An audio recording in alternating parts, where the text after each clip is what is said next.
Folks, we're back. This is Steve Sanson, Stephanie Phillips with another episode of Veterans in Politics. Today we have Jacob Reynolds, Clark County District Court Judge, Department 29.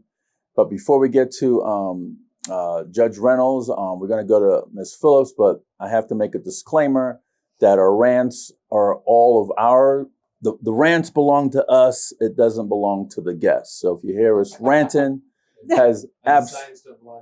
and the signs don't belong to the guest either. This is how we run our show. Guest has nothing to do with it. That's why they're called a guest. Thank you very much. Thank you very much for that. Thanks for joining us, everybody. And thanks to our sponsors. We have Semper Fi Heating and Cooling. It is so hot out there. If you need your system checked or you're having troubles with your AC, get in touch with them. Their website is callsemperfi.com. Callsemperfi.com. Also, we have Mayor Michelle Romero. She is running for re-election for the city of Henderson. Her website is votemichelleromero.com. Votemichelleromero.com. Get on her website and see what she is all about. And also, we have a new candidate, Angelo Carvalho. He is running for Board of Regents, District 3. And his website is Carvalho for Nevada. That's the number 4, Carvalho for Nevada. Jump on his website and get in touch with him. And also, don't forget to grab your copy of Steve's book, How to Navigate Nevada's Family Court System. We were just down at Family Court today. We'll talk about that a little later. But this is a self-help book. If you are in the family court system and you don't have an attorney and you can't afford one, grab your copy. $14.99. He will autograph it for you, and this will help you get through that system.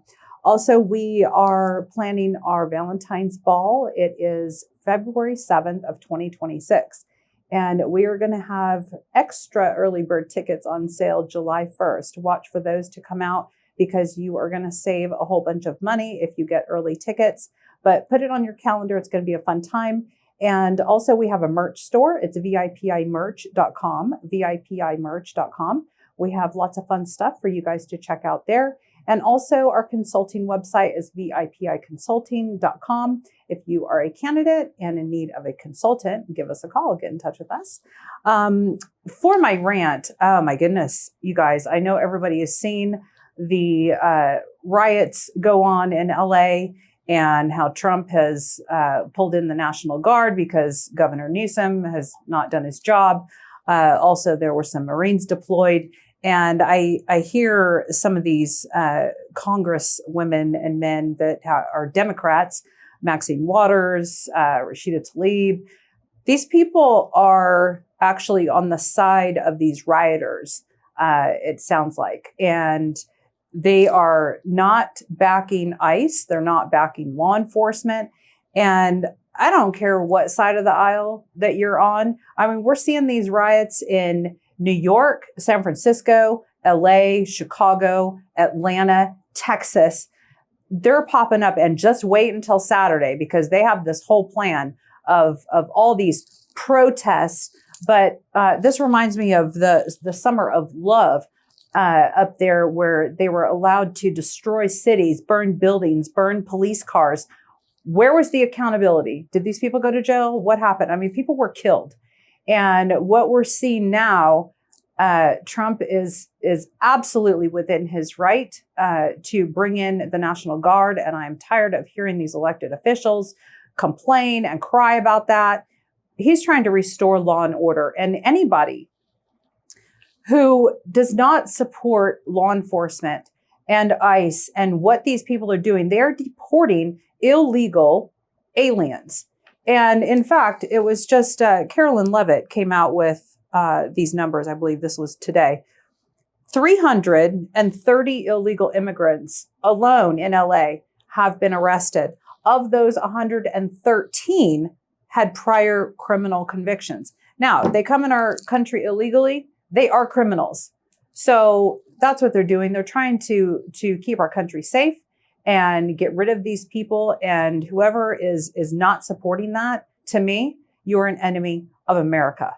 So get on the right side of the law, defend your country, and defend our law enforcement and our ICE agents. and stop condemning the president, saying he's trying to be a dictator and all this other nonsense and these narratives that are thrown out there. We need to protect our own and our country. Sorry. And he brought in 700 Marines. So I mentioned that too. Yeah, he did. And it's been done before. They act like Trump is the first president to deploy the National Guard in a state where a governor will not do his job, like Governor Newsom, and restore order. You know, I think these people do this on purpose. They're a sanctuary state. So, and Newsom loves to defend that. So forgive my sarcasm, and it's just unbelievable the things that I see. Are you done with your? Yes, sir. Okay. Judge Reynolds, how you doing today? I'm doing well. How are you? Thank you for coming. Thank you so much for having me. I appreciate being able to support the veterans and what you're doing for the Toys for Tots, and happy to bring some Toys for Tots and family. I have veterans in my family, and very grateful for what you try to do to support other people. Got some Legos there. Yeah, Legos. Look at that. That's one thing. You brought a whole box of stuff. Thank you, Jacob. I got lots of kids. I know what they like. So those are good. So I hope provide some hours of entertainment for them. And all you other guests that don't bring anything, shame on you. Yeah, I mean, you should come out. So, Judge Reynolds, could you give us a bio, please? Oh, yeah, I was appointed as a judge just a few years ago by Governor Lombardo. I was very grateful for that. I had tried to run and be appointed several times before that, so I was grateful to finally reach that life goal. I was approached by people on both sides of the aisle to put my name in the ring on this last time, so very grateful it worked out. I am in Department 29, as you already said. It's a 100% civil department. The only criminal duty I have is really working with search warrants. When it comes my turn, we're on call. We share that duty. No, I think it's good work. It needs to be done, and I appreciate it. And that's my contact with law enforcement generally. Primarily, that's the only contact I have with them, since I don't have a criminal calendar, and I'm in a different building than the main building. So right. So because I'm a newer judge. We don't really say junior, senior, but time-wise, I'm less senior. So that means you're not in the basement like Judge Bachman. So yeah, not in the basement, but they.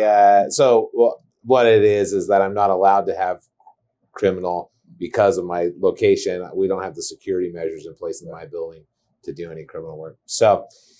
Other than that, I have a wife. My wife is a practicing OBGYN. She is fantastic.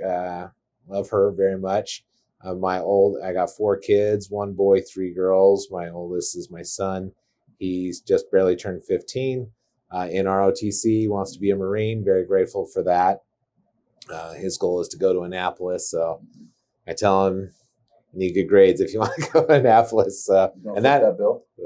Well, I hope that someone else puts it. I hope. So I want him to get good grades so that I don't have to pay for that. It's pretty expensive, but he's always wanted to be a Marine since he was 6. He's just, he knows how some kids just grasp onto something, and what he grasped onto is military stuff. He reads World War II history. He's very, I've used him as a party trick before, where he just does trivia for people from World War II. We're going to the World War II Museum this summer. Okay. In D.C.? In New Orleans. Oh, okay. So he's been to D.C. Anyway, so that's my son. Very proud of him. He's great.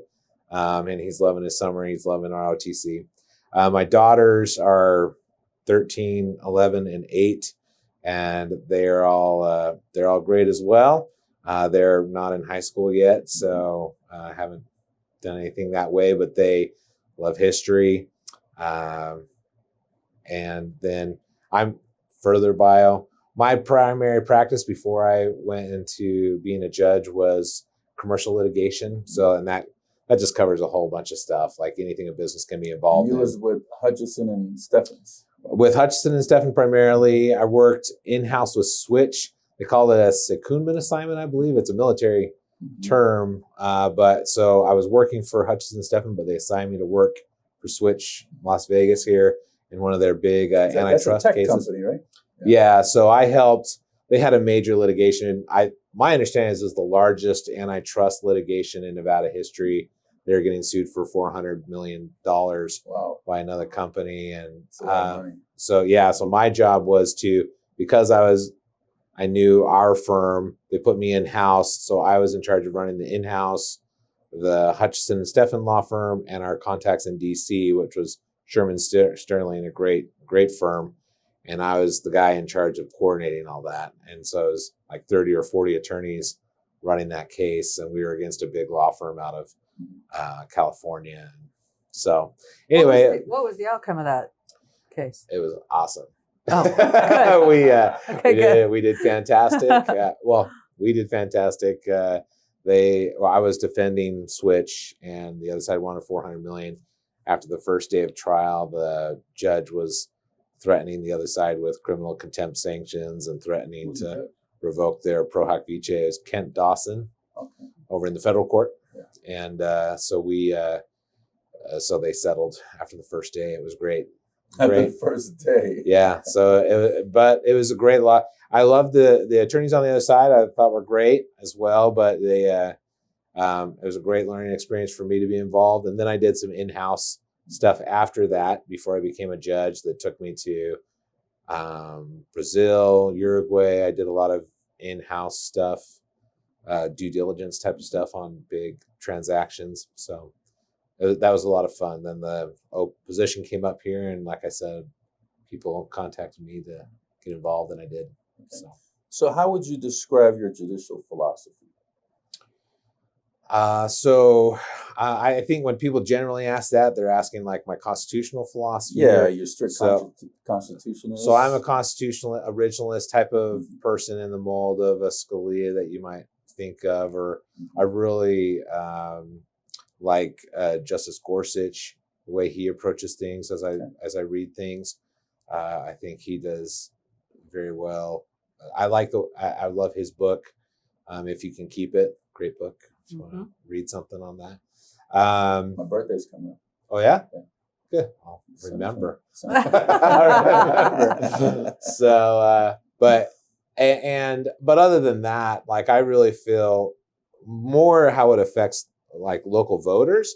My judicial philosophy is judges shouldn't be wasting people's time. And the way judges waste people's time is by forcing them into hearings, forcing things to go to trial that don't need to go to trial. I grant what's called motions for summary judgment. I grant motions for summary judgment for the plaintiffs and the defendants, where I think other judges just think, oh no, everything should go to trial. And my experience as a lawyer was that's a very expensive decision on the litigants to force to trial. When the documents are clear, you can go to mediation, arbitration. There's a lot of other ways that don't burden the taxpayer so much and don't burden the system so much and don't burden the litigants so much if judges are willing to make hard decisions. So I try my best to be fair to both sides and move things along and get rid of the things that don't need to waste the court's time and resources. Okay. So that's a more local, not an originalist perspective or anything like that. But my perspective is trial is extremely expensive and judges should be working to make hard decisions. And so parties can focus on what's really going to matter at the end of the day. What types of cases do you see most? So 100% civil once again. So I see a lot of personal injury. I see breaches of contract, property disputes, election disputes, things like that. Anything that would be considered civil, not criminal, and not family law. No family law stuff. You see landlord tenant stuff. Yeah, evictions, things like that. So any judge can do evictions. I handle half of the eviction appeals that come up through justice court. So any justice court in Clark County, if somebody's evicted or somebody is allowed to stay, and the landlord wants to appeal, either side that wants to appeal that, half of those go to me, the other half go to Judge Albertson in Department 11. So how do you ensure impartiality in your cases? So one way is to recuse on the cases that I know I'm not impartial on. How big is your recusal list, by the way? Of attorneys, there's 4 attorneys. So There's 4 of them. every judge has their own name on that recusal list, and that's just a computer thing. So when I came on, some of my cases were still in the system. So to make sure I don't get in my own cases, I'm on the recusal list. Then I've got 3 others. Do you believe some judges have 0 on their recusal list? I'm like, they don't know No. nobody. No, I Yeah, don't. right. I don't think anybody does. I know. My understanding is everybody has at least one, and it's their own name. I think, but I wouldn't be surprised if there's some with only one. I know some. I've seen some with over 30, and because they come from a very large firm, and they feel like they should, and they were partners at that firm, and so they feel like they need to recuse from any case involving those people at all. So, Go ahead. Okay. Last time I was taking up all the questions. So. all right, yeah, fair. I'm over here looking at her. You You were on a roll. So I wanted to be respectful Sure. to my co-host. Yeah. How do you interpret your role as a judge in balancing the letter of law with the spirit of justice? So that's a good question. I think there's certain claims in Nevada that directly bring that to bear. So and what I'm thinking of specifically is you have a breach of contract, and then you have in every contract in Nevada, you have what's called the implied covenant of good faith and fair dealing. So there is like, okay, well, yes, you did obey the contract, but there's this other point of like, did you really obey the intent of the contract, and that you can sue for a breach of that as well. Really, that's just every case. It's hard to say anything more specific than it comes from my background.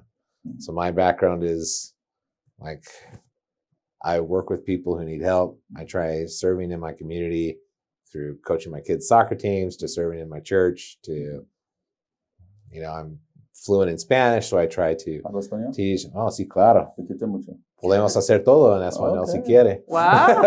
Muy Podemos bien. hacerlo They todo. can't throw one over on you in the courtroom. No. Well, that comes up once in a while, but anyway, so it's hard to say, like, how do I try to balance that? I will say this,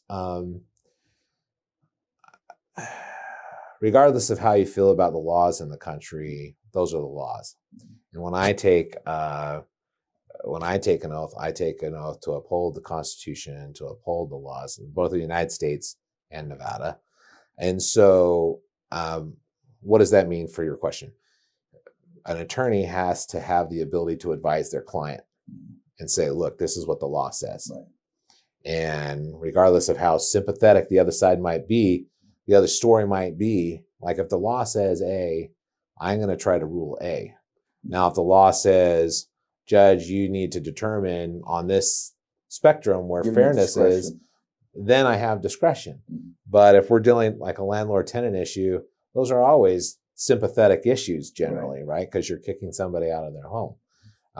But you can't just have people living in somebody's rental for free. And if you're going to make somebody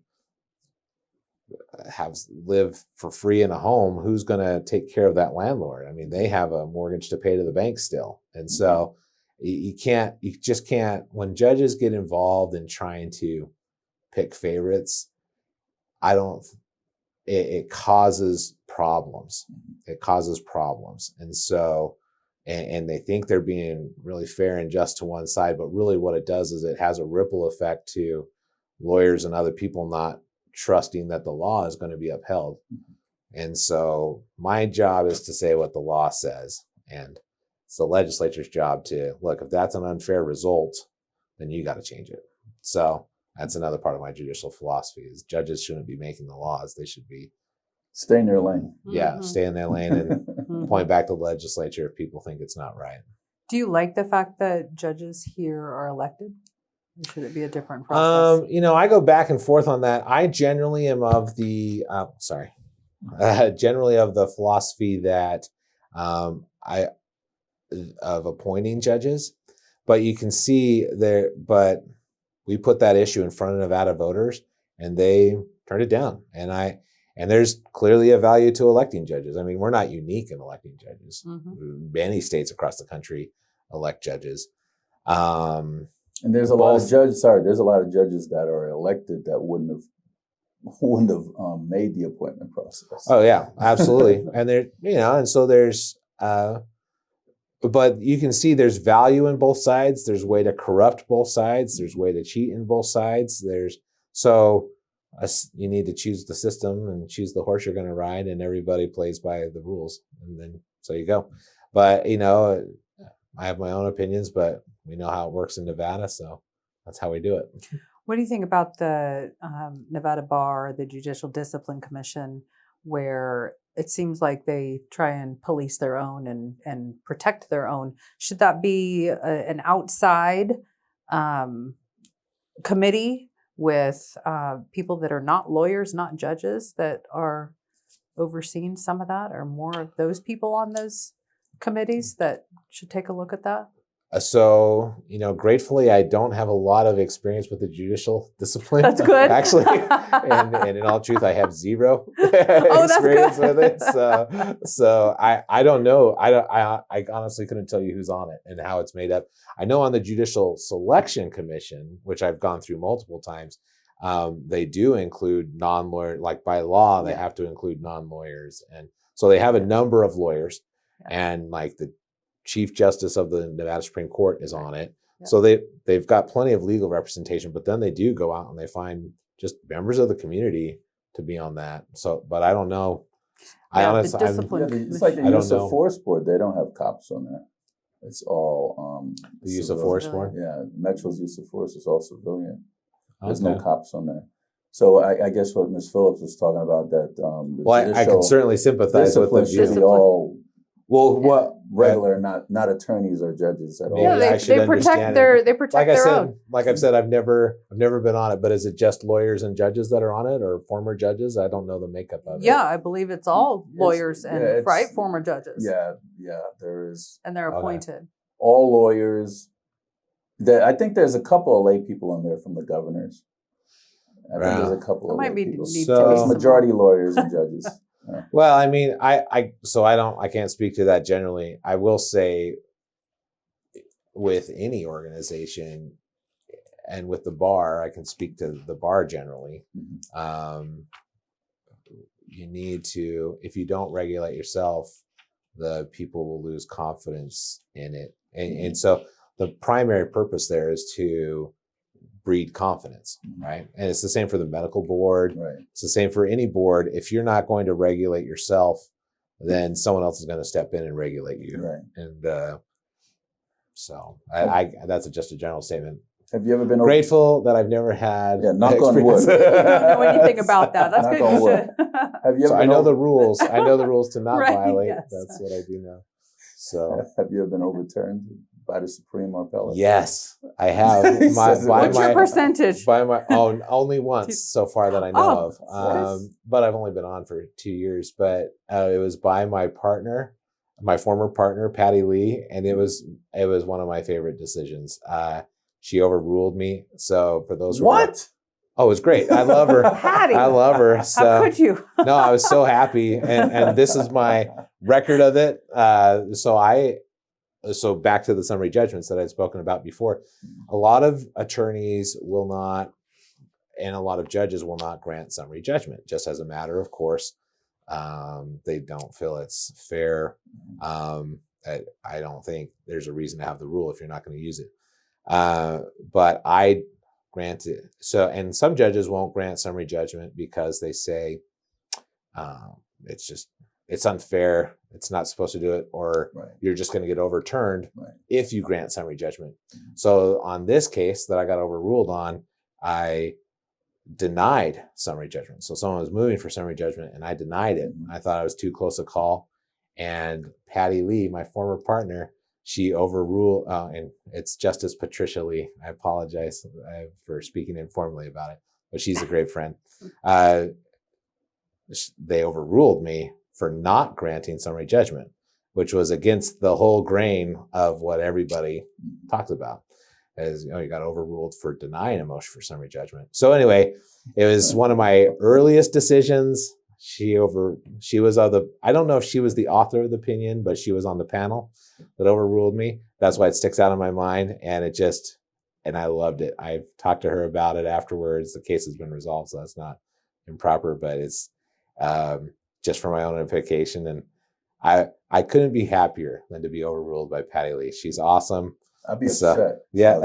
Well, we're friends. So, and that's the thing. Like, I'd be upset even more. Right. Well, that's the thing. Like, if you're upset at like being told you can't be told no, you're I'm wrong. a judge. Then what are you you're talking about? Then you're in the wrong profession, really. And being a judge, like I've got no dog in the fight. I'm trying to do my best. I'm trying to make decisions. So if they overrule me, I'm trying to make decisions right so they don't have to overrule me, obviously. Right. But when they do, I take no offense to that. Does that stick in your mind, Judge, when you're making these decisions? In the back of your mind says, I need to make the right one because I don't want them to file an appeal and overrule me, or does that thought ever come into play? It comes into play this way. I'm not sure exactly how you said it, but let me tell you what comes into my mind. Mm-hmm. I try to make the right decision. Right. And if either party wants to overrule me or appeal me, mm-hmm. but to overrule my decision, right. I'm 100% okay with that. I don't take any personal offense to that. And I don't think, generally, I don't think attorneys do. And so this is something I do that other judges don't do. It's something that is done in California more, but I issue what's called tentative rulings. Okay. And from what I've seen, the bar really enjoys receiving it. So what it is essentially 2 or 3 days before the hearing, I issue a tentative ruling, which basically outlines my thoughts and the way I'm leaning. Mm-hmm. And that helps, I think, one, because when I was an attorney, I would go sit for my motion calendar. You've been to lots of hearings, right? I'd go sit for my motion calendar and I could wait maybe 3 hours before I was called. And by the time I finished practicing, my billable hour was $600 an hour. Wow. And so if I'm sitting there for 3 hours to really spend 15 minutes to 20 minutes in an argument, my client's wasting money, right? And the other side, they're paying their attorney. Mm-hmm. So there's that. So you're talking about $3,500 just waiting for this case to be called. And the whole time, then I have to prepare for that hearing. So that's 8 hours because I don't know what the judge wants to know. Mm-hmm. So it could be 8 hours of prep. So I look at it as when I issue my tentative ruling, I tell them exactly what's going on. And if I'm wrong, tell me why I'm wrong, because I'm going to tell you what I'm thinking. And I've had people come in and change me around 180 degrees completely. Generally, it's not that. Generally, it's like fixing the edges of it. Like, Judge, we're not sure that's right. And can you take this section out and whatever that is. But universally, counsel have told me, even the ones who lose, they love it because they can come in, they think I'm wrong, and so they can cite all the cases that say I'm wrong. They can point to the statute that says I'm wrong, and then it's in the record, and they don't have to do a motion for reconsideration, which is another costly process. And it just shortens the time. It gets them to their appeal faster, and I'm not doing it maliciously. They're not doing it maliciously. They're just trying to protect their client. Right. And so they're going to take me up on appeal, but they want to make their record, and it gives them that opportunity. So that's something that I do, and I think it helps. What measures do you take to guard against implicit bias in your courtroom? So, I think you asked me that kind of a little earlier as well. So I'm asking a different way now. Oh, okay. So what I try to do is recognize he has no bias. So the training we receive, you've been in judicial college? Yeah. So we actually get trained on that. And the statistics and the psychology of that is really very interesting. They show you the studies, they show you how they run the study, and they show where the implicit bias comes out. Okay. And so the first thing to do that they say is just, one, recognize that implicit bias can exist. Mm-hmm. And so you just guard yourself against it, and you just refer into the facts. So that's one thing. The other thing is I try to hire law clerks who think differently than I do. Mm-hmm. And so, one, they're new lawyers, so they don't have the experience in the law, and so they're coming at it with a fresh perspective, and they're not, you can say they're not jaded, they're not experienced, whatever it is, Right. but they have a fresh perspective. And I just try to run the evidence by them. And then there's just, right, frankly, court staff who, when you go to a trial, it's not like you got 12 lawyers sitting in the jury box. You got the Costco cashier is there. We have crossing guards there. We have school teachers. You may have a retired lawyer. Generally, they don't make it onto the jury. But so I just talked to Neither myself. can I. Oh yeah, They as a kicked me out Marine, 3 times already. as a Marine, probably because of Marine, or I don't know why. They sent me a letter, and I call them up. Hey, and they're like, "Oh, no, that's okay." no. Because of this, that's why. That's the way they. That's okay. If they I'm like, find come out, on, I want to be on the jury. yeah, they. I've never even received a jury summons. Really? My wife has Oh, received wow. like 3 or 4, and I've never even had. Has she one. served on the jury? She did serve on. Let me double check that. She went pretty far in the selection, at least. I didn't even One. make it I to think selection. Oh yeah. I just You still don't on the even phone. get to this. I'm still Oh, on really? the phone. Yeah. I Well, got the letter. I call them up, and they're like, "Oh, don't worry about So it." that happens a lot. So that happens to 3 times. The great majority. That's the result, because this is just the fact is 99% of cases do not go to trial. And I've had plenty of trials where people show up in the first day, the attorney's like, "Judge, we think we can solve this." Like that's the first day. So, and like I just told you my experience, my biggest trial that I had, we had 1 day of trial, and then they resolved it that night. And so you never know, but depending on the case, you may not get selected for sure. I don't think they want me on the jury. That's probably what No, it is. they Who's don't. they? No. They? The people that be. The people that all the people. All of Okay. them. All the parties. Okay. Well, I don't know about that. So how do you manage your quorum to ensure that proceedings are efficient, but every party still feels like they're being heard? Yeah, so that's the issue I've been trying to address before, is this tentative ruling thing. I do respect that people want to be heard, but really for me, primarily, you have to put your arguments in the brief. Like, you're paying your attorney to argue that brief, and the attorney should know. I've had attorneys think that they can argue their way out of a bad brief. You don't have pro se's in your courtroom. I do. Oh, you do? I do get quite. And with pro se's, I try to let them appear and argue their case. You run the full gamut with pro You give them se's. legal advice?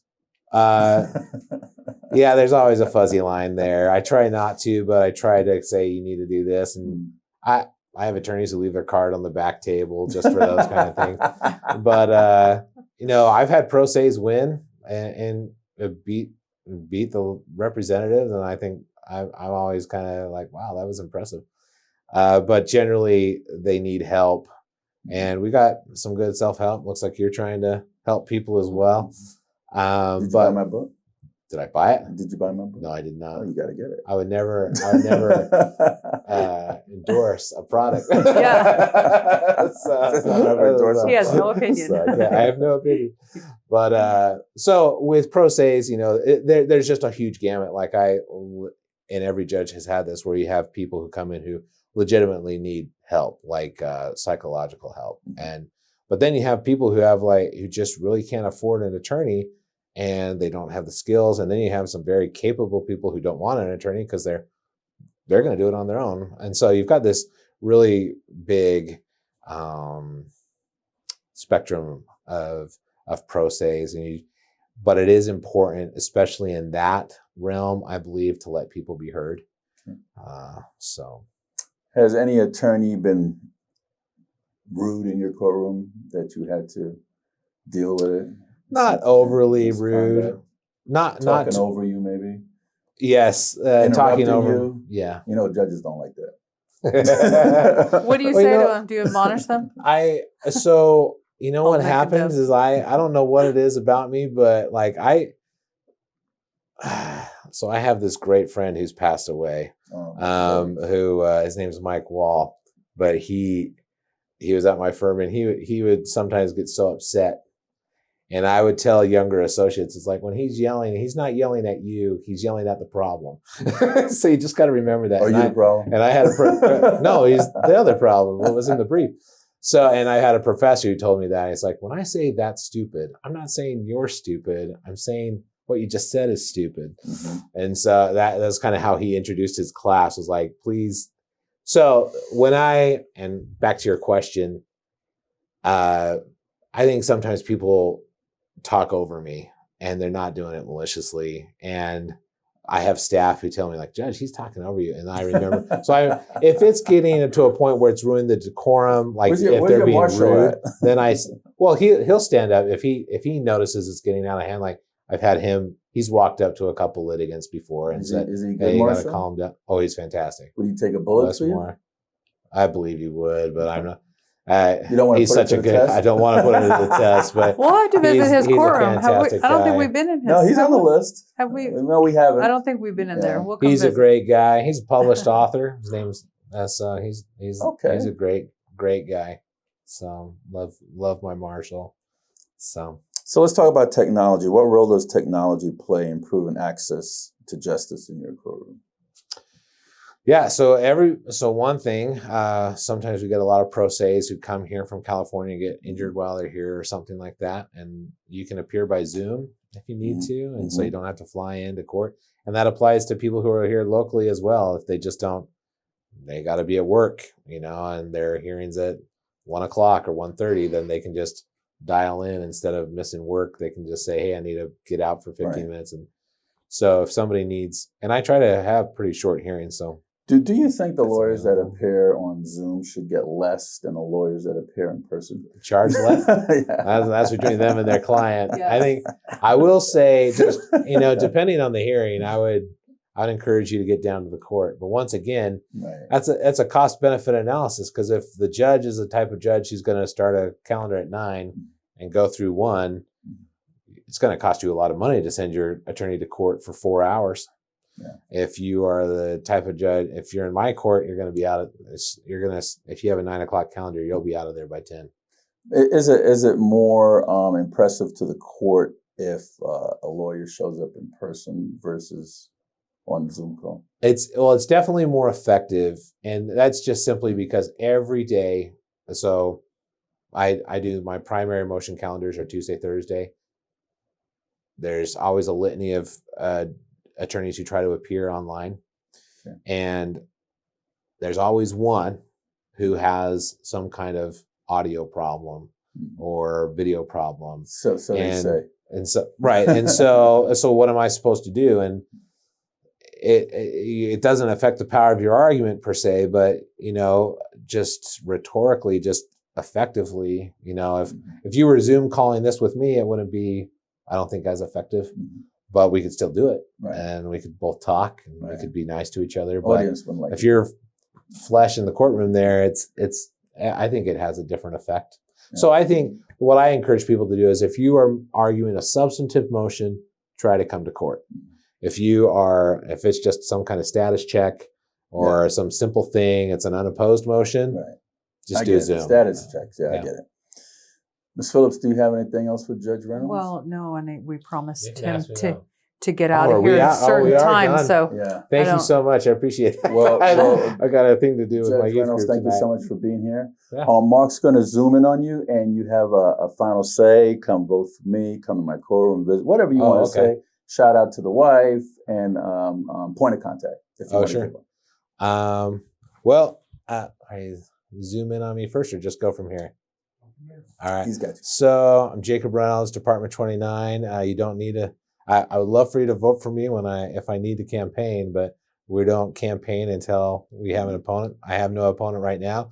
I will be on the ballot though next year in 2026, and so I try to make myself available to other groups. If anybody wants to interview me, I think it's important I am an elected representative, and so I do feel it's important for me to respond to groups who want to talk. And I sincerely appreciate the opportunity to do so. And so if you want to reach out to me, please do so. All my information is on the website, the court website. It's very easy to find with a Google. So that's not a problem. But I will do a shout out to my wife, Tammy. I love you very much, since that was invited explicitly. And very grateful. I will say, very grateful to all the veterans out there. That's a very important thing to me. Both my grandparents are veterans. My uncles were veterans. I got a brother who's a veteran. And like I said, my son is going to be a veteran. So I sincerely appreciate all the service you have done for the country. And I appreciate you even wanting me to be a part of it. So thank you, Judge Reynolds, for good luck on Toys for Tots too. Thank you for coming. And it was the last minute too that you came to. Yeah. So thank you for that. Thank you, Ms. Phillips. Folks, that's Jacob Reynolds, Clark County District Court Judge, Department 29. And we hope that these shows are informative to you when you go to the voting booth. And Judge Reynolds seems very monotone, calm, and knowledgeable about what's going on in his courtroom. This is Steve Sands and Stephanie Phillips with Veterans in Politics. Until next time.